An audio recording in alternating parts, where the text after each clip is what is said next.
So here are the slides. So the electric potential is what we are wanting. The concept of electric potential is what we're going to do in this chapter. Okay. Now these are the Maxwell's equations. Okay. So all electromagnetic phenomena are described by these four Maxwell's equations along with this Lorentz force equation. Okay. I'm just introducing this because you'll see these equations later on, and I just want to briefly go over them. Okay, so what these equations do is, so this is the charge density. Okay, so what this equation is telling you is, and the form of the equation just tells you the configuration of the fields and all that. Okay, so what this equation is telling you is that charges produce electric fields. Okay, and it turns out you can go to a store and buy just a positive charge or just a negative charge. Okay, so this is the charge density producing electric fields. Magnetic fields, this equation tells you, so magnetic fields can also be thought of as being produced by magnetic charges, except that this equation, the right side is 0. So what that tells you is you can't go to a store and just buy a north pole of a magnet or just a south pole. Okay, you want to buy a magnet, you have to buy them together. So no matter where you are, the magnetic charge density is always 0. Okay.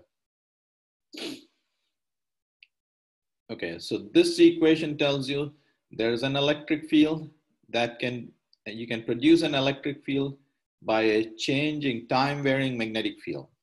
Okay, so in this chapter, we will not talk about those electric fields. So that's what I was going to mention a minute ago.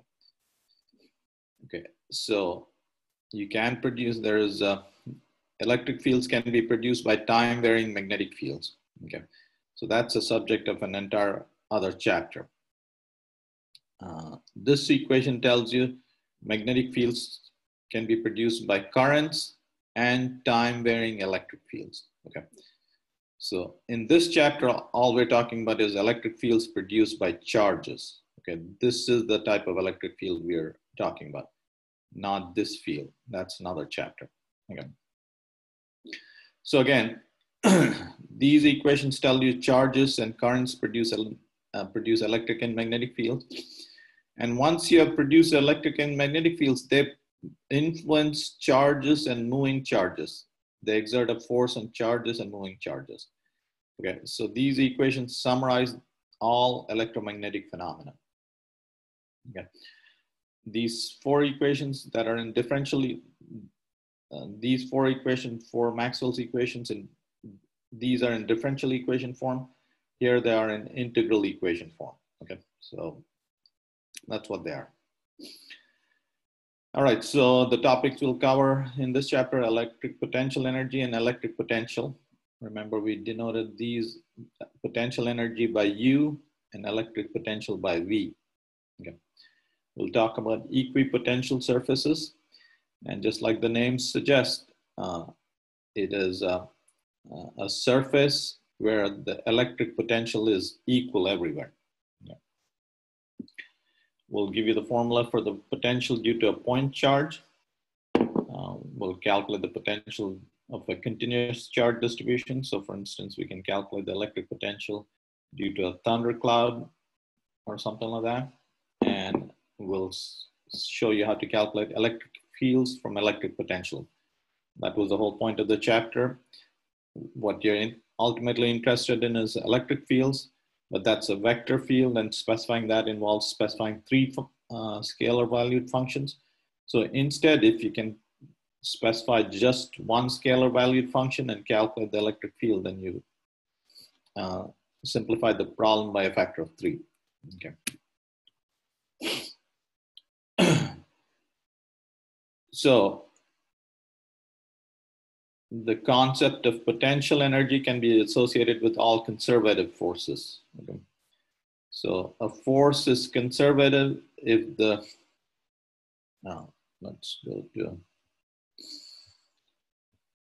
so a force is conservative. Here's one definition of the force is conservative if the work done by the force is independent of the path. So path 1, path 2. Work done by the force along path 1 is equal to work done by the force along path 2. Okay. Here's another definition of the force. If the force is conservative, then you saw that the force can be given as the gradient of a potential energy function. Yeah. So these two definitions are equivalent, and that's a conservative force. Okay. So in this chapter, we are dealing with electric fields that are produced by charge distributions, and such electric fields are conservative. Okay. So so that's what we're dealing with. Okay. All right. The work done by any force can be calculated by doing this line integral. So if this is the force acting on an object, the work done by that force when the object goes from this initial point to that point is equal to this line integral. Okay, so let's, so what we are saying is,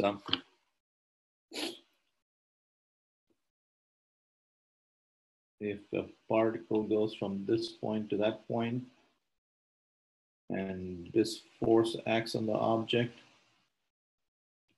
okay. So if you do this line integral,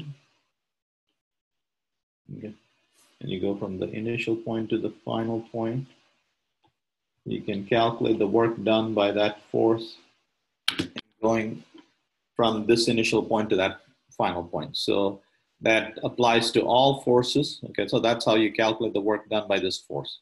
Okay. Now, if it's an electric field that's doing the work, so the force on a charged particle is Q times E, and that's the line integral. Okay, and if the force is conservative, then that work done is negative of change in potential energy. Okay, so we are dealing with an electric field that's a conservative field. There are electric fields that are not conservative, but we will get to that in a different chapter.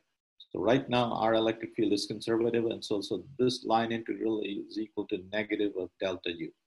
Okay. So the work done is equal to change in minus change, negative of change in potential energy. Okay. Now, so we will now consider a case where the electric field is constant. Okay, so here is a constant electric field.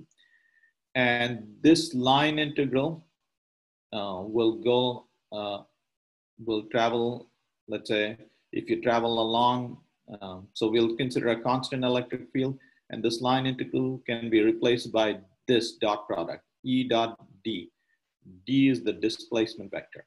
And so work done is this dot product, which is equal to minus delta U. Okay, so in a constant electric field, if S is the displacement vector, the change in potential energy is given by minus Q E dot ds. Okay, so here's a constant electric field, and if the object travel, if this was the displacement vector of the object, the change in potential energy from this point to that point, or UB minus UA, is equal to minus Q times E dot S. Okay.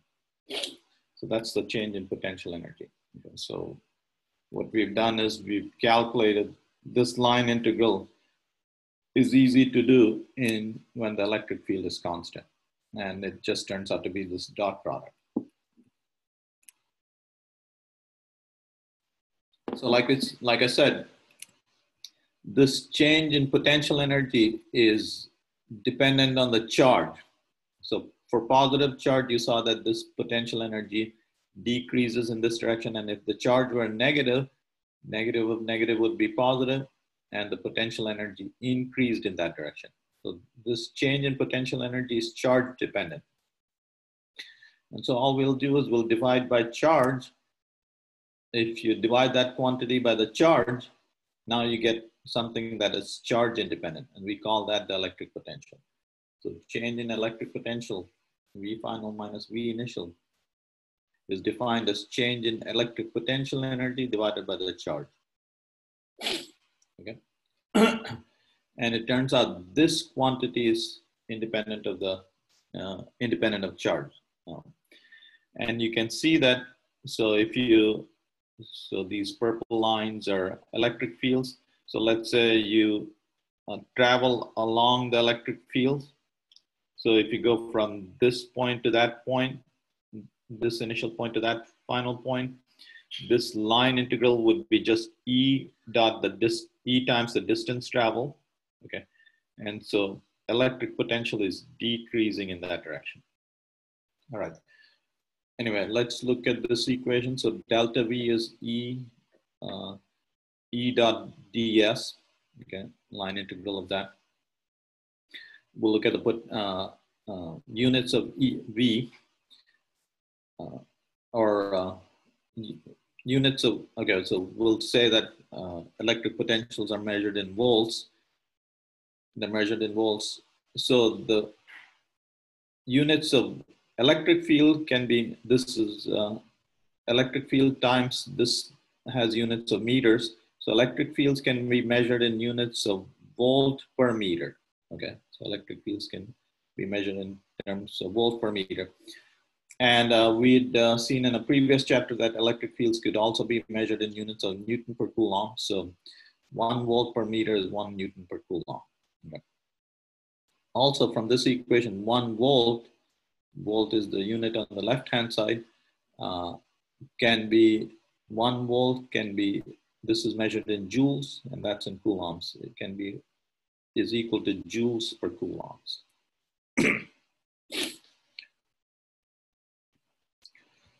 All right, so here's the definition of, if you want to calculate the change in electric potential between 2 points, you just do this line integral. Do the line integral from that initial point to that final point along any path. It's a path independent thing, okay? And that'll give you the change in electric potential between those 2 points. And you take the negative of that. Again, this line integral is easy to do in for a constant electric field. And let's say if you do this line integral along a straight path, along the electric field, what you get is minus ED. Okay.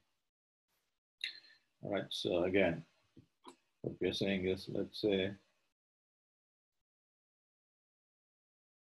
this is a constant electric field, and this is the initial path, that's the final point. And you travel this distance, so EF minus V initial equal to minus E ds. From initial to final point, what you get is minus ED.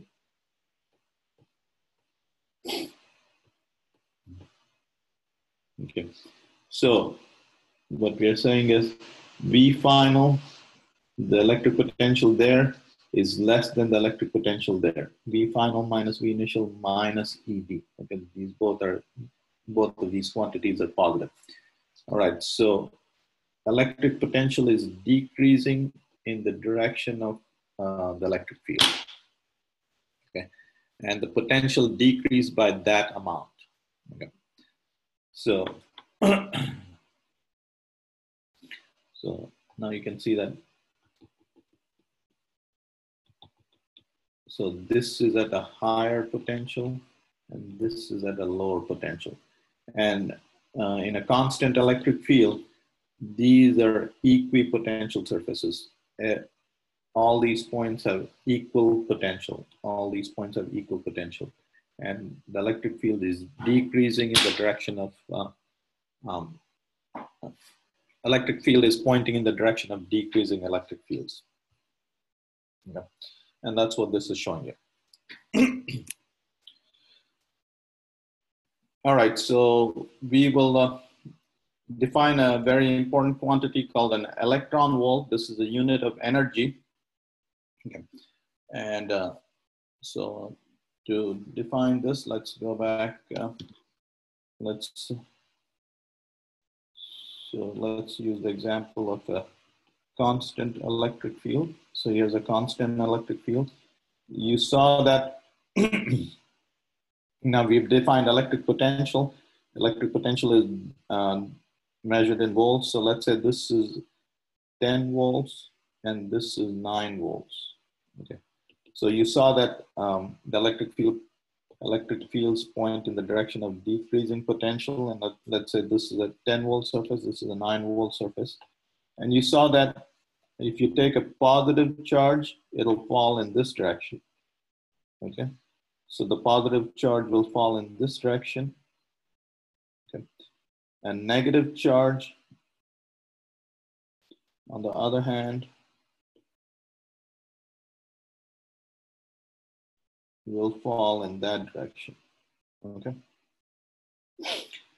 Now the change in potential energy, if the charge has the same magnitude, the change in potential energy is the same. So if this is a proton falling and this is an electron falling, they have the same charge, their potential energy change will be the same. Okay. And so the change in energy when they fall through 1 volt is just the charge times the change in, okay, the voltage through which, and if they fall through 1 volt, and when a charge of E falls through 1 volt, charge of E, which is the charge of the electron and a proton, falls through 1 volt, 1 volt. The change in energy is 1 electron volt. And it turns out that this is equal to 1.6, the charge of the electron times 10 to the minus 19 joules. Okay. So that's an electron volt. An electron volt is the energy, the potential energy, the loss, which turns up into kinetic energy. So the kinetic energy gained by a charge equal to E when it falls through 1 volt. That's an electron volt. Okay, so the electron volt, an electron volt is defined as an energy an electron or a proton gains by falling through a potential of 1 volt. Okay, so that's the kinetic energy you would gain when you fall through 1 volt. And it's 1.6 times 10 minus 19 joule. And this is an extremely important unit of energy. So for instance, when any chemical reaction takes place, so for instance, let's say when hydrogen combines with oxygen to form water, so H2O. Okay, per molecule, the energies involved are roughly 10 to 100 eV in all reactions per molecule. Okay,